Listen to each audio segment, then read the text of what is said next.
নমস্কাৰ আপোনালোকে চাই আছে অল নিউজ আৰু মই বাহাল ইছলাম। এই মুহূৰ্তত দিবলৈ লৈছোঁ এটা ব্ৰেকিং নিউজ। আমাৰ প্ৰিয় জুবিনৰ মৃত্যুৰ পিছত গছ সংৰক্ষণ কৰাৰ ক্ষেত্ৰত যি মাত মাতিছিল ৰবি শৰ্মা, ইয়াৰ সম্পৰ্কে আজি এক বিশেষ মত পোৱা গৈছে বিধায়ক পীযুষ হাজৰিকা। তেওঁ কৈছে যে আমাৰ প্ৰিয় জুবিনৰ মৃত্যুৰ পিছত দীঘলী পুখুৰী গছ কটাৰ ক্ষেত্ৰত যি মাত মাতিছিল ৰবি শৰ্মা, সেইটো এটা মিছা আৰু ভিত্তিহীন। তেনে এক বিশেষ মত পোৱা গৈছে আজি বিধায়ক পীযুষ হাজৰিকা। এই মুহূৰ্তত দিবলৈ লৈছোঁ এটা ব্ৰেকিং নিউজ। গছ সংৰক্ষণ কৰাৰ ক্ষেত্ৰত যি মাত মাতিছিল ৰবি শৰ্মা, ইয়াৰ ক্ষেত্ৰত আজি এক বিশেষ মত পোৱা গৈছে বিধায়ক পীযুষ হাজৰিকা। তেওঁ কৈছে যে আমাৰ প্ৰিয় জুবিনৰ মৃত্যুৰ পিছত দীঘলী পুখুৰী গছ কটাৰ ক্ষেত্ৰত যি মাত মাতিছিল ৰবি শৰ্মা, সেইটো এটা মিছা আৰু ভিত্তিহীন। তেনে এক বিশেষ মত পোৱা গৈছে বিধায়ক পীযুষ হাজৰিকা।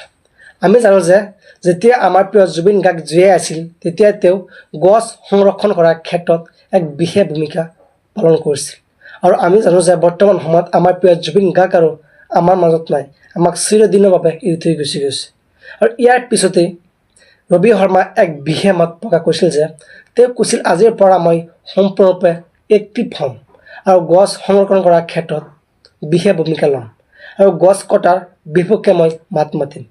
আমাৰ প্ৰিয় জুবিনৰ সপোন কেনেকৈ আমি বাস্তৱত ৰূপায়ণ কৰিব পাৰিম, তেনে এক বিশেষ ব্যৱস্থা কৰিব ৰবি শৰ্মা। আৰু ইয়াৰ পিছতে এক বিশেষ মত পোৱা গৈছে বিধায়ক পীযুষ হাজৰিকা। তেওঁ কৈছে যে গছ কটাৰ ক্ষেত্ৰত যিটো মাত মাতিছিল ৰবি শৰ্মা, সেইটো এটা মিথ্যা আৰু বৈয়া অৰ্থাৎ ভিত্তিহীন। তেনে এক বিশেষ মত পোৱা গৈছে ৰবি শৰ্মা। আমি জানো যে আমাৰ প্ৰিয় জুবিন গাৰ্গ আৰু আমাৰ মাজত নাই, আমাক চিৰদিনৰ বাবে এৰি থৈ গুচি গৈছে। আৰু আমাৰ প্ৰিয় জুবিনৰ মৃত্যুৰ পিছতে এক বিশেষ মত পোৱা গৈছিল ৰবি শৰ্মা। তেওঁ কৈছিল যে আজিৰ পৰা মই সম্পূৰ্ণৰূপে এক্টিভ হ'ম আৰু গছ কেনেকৈ সংৰক্ষণ কৰিব পাৰিম আৰু গছ কটাৰ বিপক্ষে মই মাত মাতিম।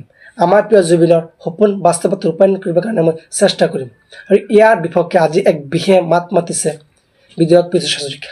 তেওঁ কৈছিল যে আমাৰ প্ৰিয় জুবিনৰ মৃত্যুৰ পিছত দীঘলী পুখুৰী গছ কটাৰ ক্ষেত্ৰত যিটো মাত মাতিছিল ৰবি শৰ্মা, সেইটো এটা ভিত্তিহীন আৰু মিছা।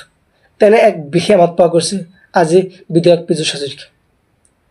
আমি জানো যে আমাৰ প্ৰিয় জুবিন গাৰ্গ জীয়াই থকা সময়ত কোনেও গছ কাটিব পৰা নাছিল আৰু তেওঁ গছ সংৰক্ষণ কৰাৰ ক্ষেত্ৰত এক বিশেষ ভূমিকা গ্ৰহণ কৰিছিল আৰু গছ কটাৰ বিপক্ষে তেওঁ মাত মাতিছিল।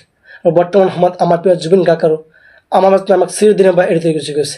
আৰু আমাৰ প্ৰিয় জুবিনৰ মৃত্যুৰ পিছতেই বিজেপিয়ে বিভিন্ন ধৰণৰ ক্ষেত্ৰত গছ কাটিবলৈ আৰম্ভ কৰিছে। তেনে এক বিশেষ মত পোৱা গৈছিল ৰবি শৰ্মা।